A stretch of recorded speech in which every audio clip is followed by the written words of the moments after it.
Bonjour, bonsoir, chers amis profanes. Bienvenue dans cette nouvelle capsule pour profanes qui est une suite par rapport à la précédente capsule que nous avions entamée sur le chèque. Donc, nous avions eu à dire que le chèque est un instrument de paiement aveu, c'est-à-dire qu'il doit faire l'objet de paiement dès sa présentation au niveau de la banque s'il remplit, bien sûr, tous les critères de validité. Il est à noter également que le délai de rigueur pour pouvoir encaisser un chèque est de 3 ans, 8 jours. Donc, c'est-à-dire qu'au-delà de ces 3 ans-là, un chèque, quel qu'il soit, ne peut plus faire l'objet d'un paiement. Il existe principalement 5 catégories de chèques. Nous avons en premier le chèque de banque. C'est un chèque dans lequel la banque est elle-même le tireur. Donc, c'est-à-dire que c'est la banque elle-même qui émet le chèque et il sera tiré dans l'une de ses agences ou bien chez un de ses partenaires.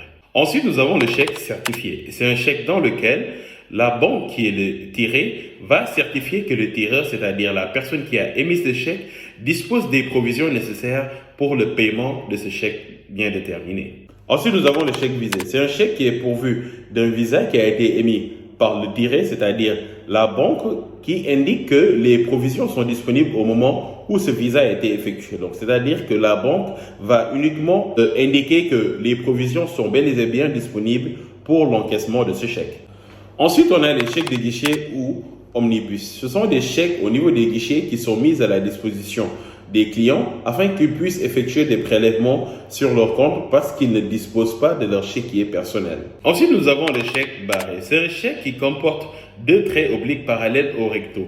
La particularité de ce chèque est qu'elle ne peut pas être payée directement au porteur, mais elle peut faire uniquement l'objet de paiement par virement bancaire. C'est-à-dire, lors de sa présentation au guichet d'une banque, ce chèque ne va pas faire l'objet d'un paiement directement à la personne physique, c'est-à-dire qu'on ne va pas lui remettre l'argent directement, mais il ne pourra être payé à la personne uniquement par un compte bancaire, c'est-à-dire au lieu de donner l'argent à la personne, on va virer le montant qui a été émis sur le chèque sur un compte bancaire. En matière transactionnelle, ce chèque comporte beaucoup plus de sécurité pour le porteur, car même en cas de perte, il ne pourra pas être encaissé par un autre porteur.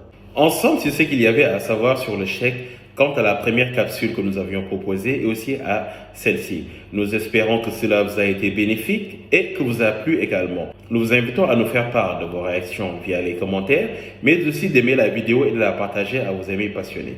Nous vous exhortons également à vous abonner à la page et à activer la cloche de notification si vous ne l'avez pas encore fait. Nous vous donnons donc rendez-vous pour une nouvelle capsule. D'ici là, portez-vous bien et profitez des vôtres.